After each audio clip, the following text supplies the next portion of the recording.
We'll look at the third objective or the last objective, polynomial division.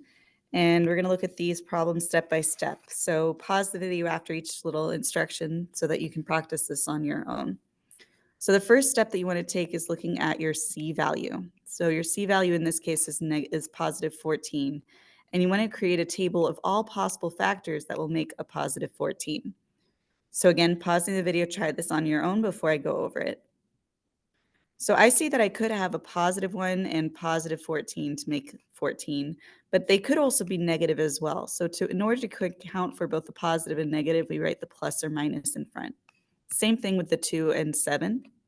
We've got both a positive and a negative value for each of those. So now that we've got all the possible factors of 14, there's 8 total, plus or minus 1, plus or minus 2, plus or minus 14, plus or minus 7. We can then substitute each of these values into the function above and see which ones will give us a 0, because that means that it would be a root of the function itself. So the second step is to pause the video and figure out what the rational roots are by seeing which ones will give you a 0 in the end. When you come back, I'll actually write the answers up. So pause the video to figure that out. All right, so once we've got that, we should be getting a positive 1, negative 1, a negative 2, and a negative 7 as our possible roots. Now we need to turn these into factors. So this is when x is equal to 1. So if we're looking for the factor, it means that will become x minus 1. Same with the x equal to negative 1, that'll become an x plus 1. X equal to negative 2 means x plus 2, and then x plus 7. So now that we've got all the factors, there's only 4 there, but I have a quintic polynomial, which means I need a 5th factor. So we need to figure out which one that could be. And that's where we use polydoku. So this is step 3. Step 3 is to use polydoku, and you're dividing each of these out. So we're starting with a nice long e with the x minus 1.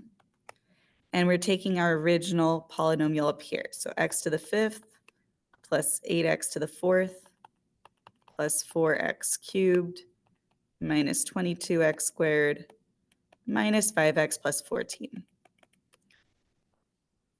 So again, pausing the video so you can try it on your own before I go over it. We're going to place the x to the 5th at the top with x to the 4th, so that'll multiply out to be negative x to the 4th.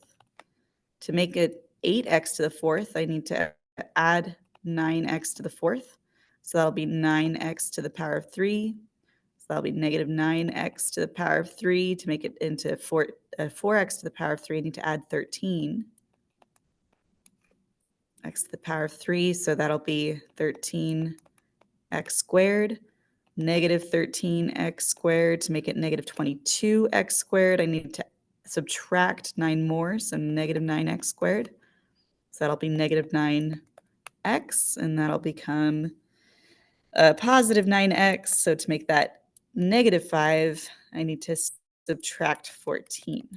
And so then we'll get negative 14, positive 14, and that's what we want. We want these two to be the same values in the end. Now for the second part, we're going to be doing another polydoku. We've already factored out this first factor, but now we're going to check the second one, x plus 1. A common mistake students do is using this same term right here, the same expression. We're not going to be using that. We're taking down this one and factoring that one out. So that means that we'll have the x to the 4th. I'll keep it red. Why not? X to the 4th plus 9x cubed plus 13x squared minus 9x minus 14. And then with our box,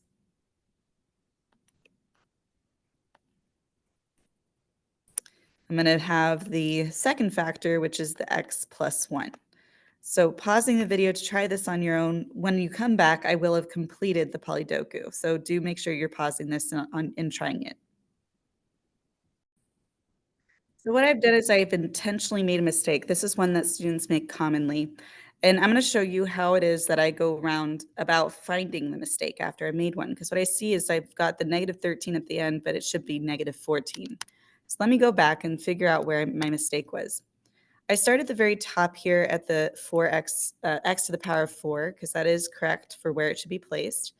And then I'm checking to make sure that everything multiplies out correctly. So x times x to the third, yep, that's multiplying out to make x to the fourth. Multiplying the x to the third times 1, yep, that makes x to the third. So now I'm checking to make sure that the diagonals are adding to make the bottom. So this diagonal should be adding to make 9x to the third. But I have a 9x to the third and a 1x to the third. So that should be making 10x to the third. So that's where my mistake is. And that's a common one that students make. They forget that the x to the third is actually a 1. So we need to change all of these coefficients. So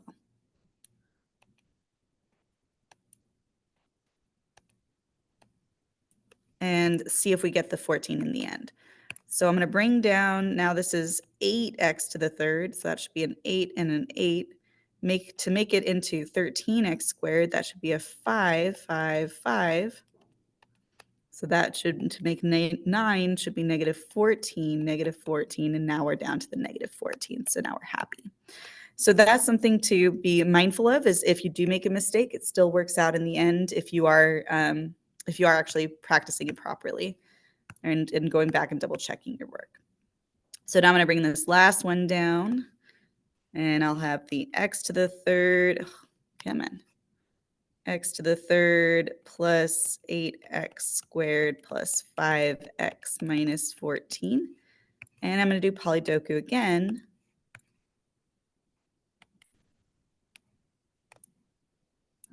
And this time with the x plus 2.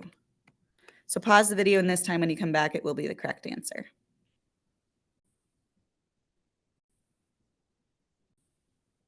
I was getting a little too tiny there. Your test will definitely have bigger space for you to write in.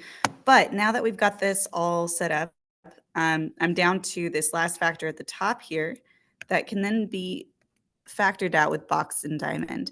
You don't actually have to do the whole box and diamond. I mean, we know that x squared has to go in the top, negative 7 in the bottom.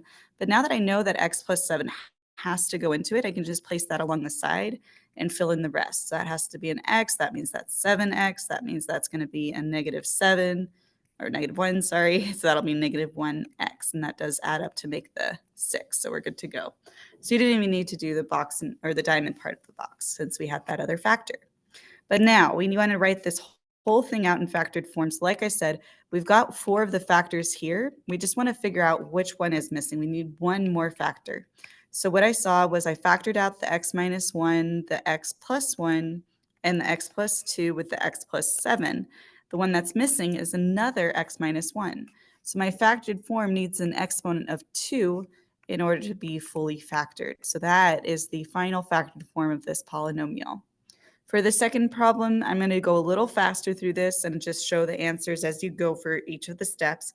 So first step 1, you're going to look at the negative 10 and figure out all possible ways to make a negative 10. So pause the video to figure that out on your own. For the second step, you're going to substitute each of these in to see which ones will give you a 0 when you plug it into this function up at the top. So again, pausing the video, because when you come back, I'll have the answers up for you. The third step is to write out the factors of each of these. So again, pausing the video so you can try this on your own. The fourth step is to factor out each of these from the original polynomial above using Polydoku. So again, pausing the video on your own to figure this out. And first I'm going to start with the x plus 1. So this is the setup for the Polydoku. And when you come back after pausing the video, I will have the answer up for the final solution. Hit pause too quickly. Next, we're going to bring down the x to the third. So the term on the top, and use that for the second one to factor out the x minus 10 with Polydoku. So again, the setup for Polydoku, you can come pause it and try it on your own. And then last, we're going to do box diamond on that remaining factor up at the top. So we're taking this down and doing box diamond. There are no more factors that we can factor out, so we do have to do the actual box diamond on this. So again, pausing the video to try that on your own. So that's the setup and the solution to the diamond. So now you can fill in the box and figure out the last two factors. Last step is to write out your final factored form. I had the x plus 1, the x minus 10, and then two more x plus 1s. So in total, I have 1, 2, 3 x plus 1s. So that means that for the x plus 1 in my factored form, I need an exponent of 3 for the final factored form.